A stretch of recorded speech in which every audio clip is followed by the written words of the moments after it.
And that is what we looked at. It was the spirit of man and that difference. You see, when I signed on to that Declaration of Independence, we did. There were many that gave up their lives. We all knew that we were going to give up our fortunes.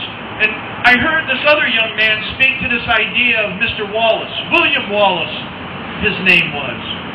And as you know that story, what William Wallace went through at the end of his life for treason, that's what I was marked for.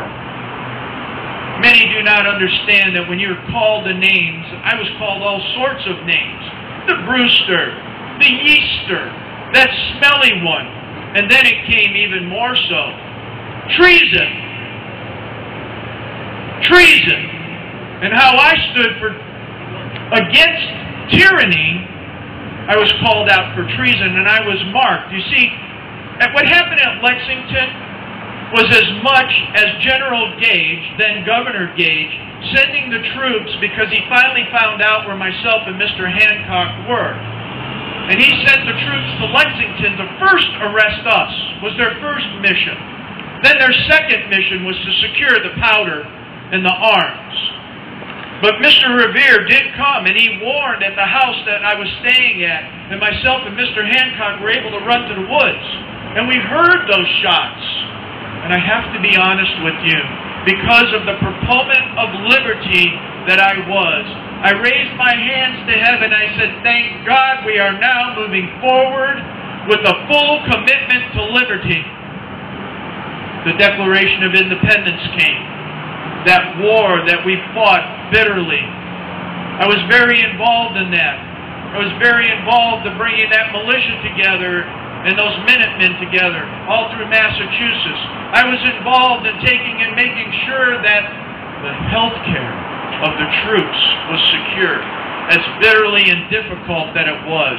My son was a medical doctor during the Revolution, and because of the injuries that he sustained, he died many years before I reached my time to go home. I sacrificed my family as well for your security and your liberty. But let's not forget what Mr. Franklin said about that. Please do not give up security at the cost of your liberty. And that is what is happening, as I have heard and observed in what is going on with these international ideas and agendas moving into your communities. And you that are running for office, all of you who want to take and represent the people, when you get in there, understand that what we used to do is send letters of instruction with you to do what we, the people, expected to be done. Not having someone say, I'm going to do this for you. No, you do what we, the people, expect. And one of the things that you have to ferret out in your offices are the bureaucrats.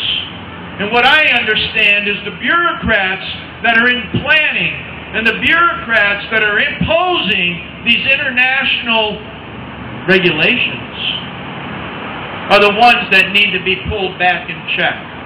So we, the people, look at those candidates, ask them where do they stand on the Declaration of Independence that set the foundation for who we are as a people, and then on the Constitution as it was intended to be followed. You see, I was an anti-federalist. I would take, and initially I would not encourage Massachusetts to take and sign on to the Constitution. I held out during those debates because of liberty, of rights, of individual rights, and of states' rights. One of the things that I want to remind you of, and I'm going to read directly for you, is that many of you may not know, but that the amendments, the first 10 amendments, that Bill of Rights, also has a preamble. And so when you hear modern politicians saying different things about, oh, the Bill of Rights is this or the Constitution that, you see, the Bill of Rights was clarification. It says the convention of a number of states having at the time of their adopting the Constitution expressed a desire in order to prevent misconstruction or abuse of its power that further declaratory and restrictive clauses should be added. That was my argument with the Federalists, because their assumption was that the church would do its work, that moral and virtuous men would be elected to office. And the Anti-Federalists said, no, we know the nature of man too well. You see, we know that corruption will come in. We knew that it would be a battle to keep virtue strong. We expected the churches and the pastors, the black robes, which were many of my friends, to do the right thing. But your churches have been corrupted also by greater agendas. So we had these declarations put into the Constitution, and we battled with the Federalists to make sure that your rights were preserved through the states, and that your representation in your legislatures would make good selections of the Senate. But you've had other amendments that have destroyed that. The 17th Amendment has convoluted how a senator takes and represents the state. And now you have an oligarchy. It's confusing, but you have an oligarchy. You also have direct taxation, which we never intended. So your 16th Amendment totally took out of context the way that a small and limited government was supposed to be sustained. And that's what we fought for. That was the whole idea, because the Parliament was an excessive government.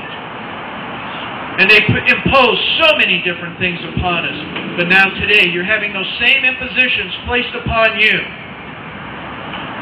History, my friends, is something that we need to know. And as Ecclesiastes says, there's nothing new under the sun. So if we do not know our history, as one philosopher said, we're bound to repeat it. One of the things that I'd like to share with you somewhat lastly,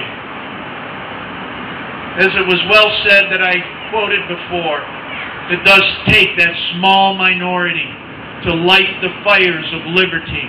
And as you go into this, which I believe is your election season for 2011, you have local candidates.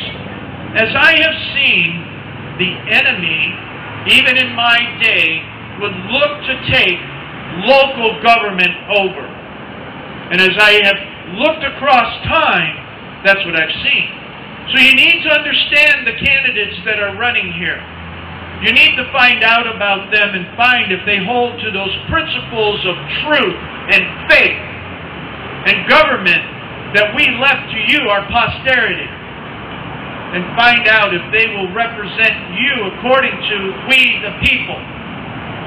And lastly, one of the things that I said at the Second Continental Congress as we were looking and debating and moving through that Declaration of Independence, I should advise persisting in our struggle for liberty. Though it were revealed from heaven that 999 would perish, and only 1 in 1,000 would survive to retain liberty, one such freeman, you who are here, are the freemen. You are freemen. One such freeman must possess more virtue and enjoy more happiness than 1,000 slaves. I understand there are many that have come under a new modern slavery. And let him, you, that freeman, propagate his life and transmit them what he hath so nobly preserved. We set the foundation. It has been continuously preserved in that DNA of what you are as an American.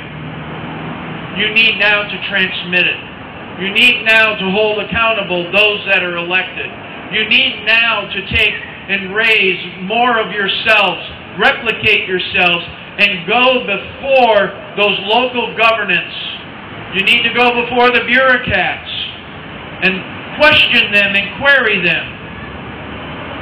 You need to stand on liberty, because that is what you're going to give to your posterity. And I thank you very much. Mr. Samuel Adams, it's an honor to have you here, sir.